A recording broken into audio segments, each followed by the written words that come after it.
if they were to count. They say just flatly they have won. Now, they also say that they believe they're almost certain they're going to win New Mexico. They say they have a big lead out there by their count. They also say that at the end of the night that Nevada will go their way. I'm reporting what they told me, and they are absolutely confident that they've won Ohio. They say the victory will come either when the results from New Mexico come in or when the results from Nevada come in. Well, hope is sometimes father of the wish. Who can say? We'll be back with our CBS News election coverage in just a few moments.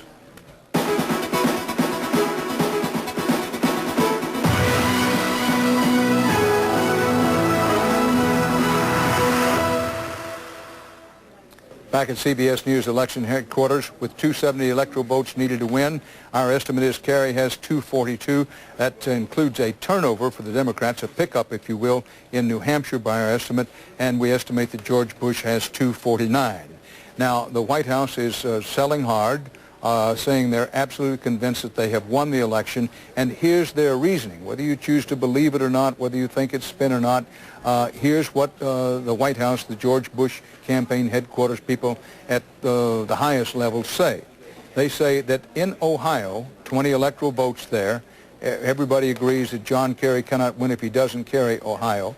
That is the Republicans' contention that with these votes actually in and counted, that George Bush has enough of a lead over John Kerry, over 100,000 vote lead, well over 100,000 vote lead over John Kerry, that with maybe 175 provisional ballots, that's the outside number, it's followed through here, that the White House Bush campaign argument is that John Kerry would have to get virtually all of the provisional ballots in order to even come within shouting distance of George Bush, and that goes their reasoning is why they are so confident, quote unquote, that they're going to win. Again, take it for whatever it may be. On the other side, the John Kerry people, John Edwards, the vice president nominee, coming out and saying, you know, whoa, hold it. We said going in that every vote was going to count, and we will make sure that every vote gets counted. Their whole focus is on Ohio, and those provisional ballots by law, as we understand it, we could be corrected, but John Turley, who doesn't miss much, says those provisional ballots in Ohio cannot even be counted for at least 8 or 10 days. Now, Ohio isn't the only state with provisional ballots. We're going to go to Anthony Mason in a minute to get him to tell us about what's happening in some other states. But right now, Ed Bradley, you had something you wanted to add. Yeah, here are the numbers. I mean, if there are 175,000 provisional ballots out there, and the Kerry people are saying that most of them come from black wards in Cincinnati and Cleveland, and they think they can get 75 to 85% of those votes. If they get 75% of them, that's 131,000 votes. So that's enough to put them back in the ball game. Here's where the White House's optimism comes in other states.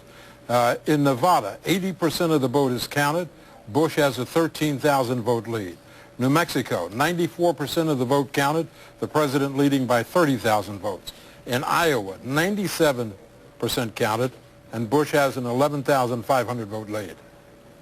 Well, that would be the reason the White House says that we're confident we're going to win it. However, let's pull back here again, take a little breath.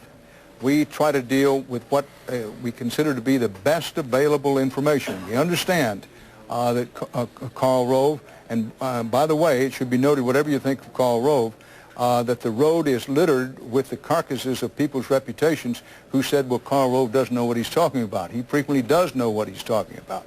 However, Karl Rove and the others are making this argument that, look, any way you cut it, the election is over. You can choose to believe that or not. Now, you mentioned Nevada, Bradley. Anthony Mason points out that Nevada is another state with provisional ballots. The question, Anthony, is, are there enough provisional ballots out there to make a big difference? Well, Dan, we'll have to see, of course, by the end of the night what the final total is. In Nevada, which has been very close all night, Bush has pulled away a little bit here. But there are an estimated 3,200 provisional ballots just in Clark County alone. That's where Las Vegas is located. Now, they could become the target of a legal battle over Nevada's 5 electoral votes if there was to be a second front here in any effect in terms of legal challenges. Now, Bush carried this state in 2000 by about 7,000 votes. And the way the electoral math is coming down, with the Democrats, with John Edwards saying they plan to fight over every vote, as I say, this could become a second front possibly in the battle to get 270 or more electoral votes, Dan. The second front possibly, conceivably, being in Nevada, where they do have a considerable number of provisional ballots given the total number of votes cast. Well, again, let's pause. Advantage George Bush, clearly. 249 electoral votes we estimate he has. John Kerry with 242, 270 needed to win.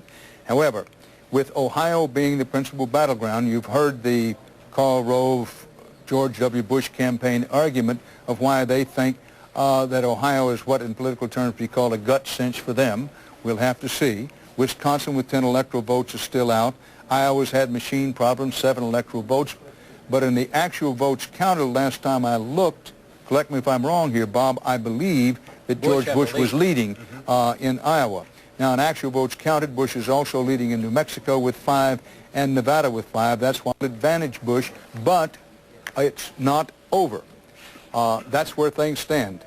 We'll have more for you after we take this break on these CBS stations. Dan Rather at CBS News Election News Headquarters in New York with Ed Bradley, Bob Schieffer, Leslie Stahl, Mika Brzezinski, and John Roberts. Stay right here with us. Keep it where it is. We'll be right back with you. Back at CBS News Election News Headquarters in New York. In football terms, you might say that for George Bush, it's first and goal from a yard out. Sometimes that turns out to be a very tough yard. With the states hanging out there, Ohio, Wisconsin, Iowa, New Mexico, and Nevada. That if George Bush carries Ohio, that's it. If John Kerry in the end, and keep in mind again, it may be some days before we can say with any certainty who has carried Ohio. Yes, people can estimate it one way or the other, but we learned from our experience in Florida the last time out that we're going to be very, very careful when states get in contention as Ohio is now. It's a somewhat different situation in Florida the last time, but it's similar in this regard that lawyers are swarming over Ohio like locusts. And there are going to be more of them tomorrow and more of them the day after. So when that begins to happen, you know, who knows how it's going to go out. But come back to the point that George Bush could win even if he doesn't wind up carrying Ohio. Keep in mind they're absolutely teetotally, me-mortally convinced they're going to carry Ohio, but if they don't, George Bush could still win by getting Wisconsin and Iowa and either Nevada or New Mexico. So that's pretty much where things stand at the moment. Leslie Stahl, what about that South Dakota Senate race? Any decision there yet? Tom Daschle and Thune? It's just like the presidential race. I call it the OBR, the other big race, and it's 6 hours after the polls close. We cannot tell you, we cannot predict who's going to win. Look at that. 94% of the precincts in. John Thune, the former Republican congressman, has a slight lead in the tabulated vote, but we are not ready to say which candidate's going to win. And it's incredible because George Bush we believe is going to carry South Dakota by 61%, so that's a pretty enormous tide that Tom Daschle is fighting against. Of course, he has been in Congress half his life. He is the Senate leader of the Democrats, so that's not so surprising. Let me tell you also about Florida. We haven't had a result in Florida. Now, that's for the Democratic seat being vacated by Bob Graham, who's retiring. Exactly. And what you have in that state is a situation where Mel Martinez, who the White House leaned on and pressured to run because they thought he's a Hispanic, they thought he would pump up the Hispanic vote to help President Bush. But Betty Castor, the former state education commissioner and a college president, is giving him one hell of a run, and we are not prepared at this point to say what's going to happen there. Bob Graham, very popular, campaigned with Betty Castor, and that may have helped her chances, and we just don't know. There's one other Senate race still outstanding that's up in Alaska. The Republican incumbent, Lisa Murkowski, looks by the tabulated vote with 64% of the precincts in to have a comfortable lead, but we are not prepared yet to say whether she will hold on to her seat against Tony Knowles, the former governor. She got into a lot of trouble because her father appointed her to that seat, and people in the state didn't like that. She has these lawn signs with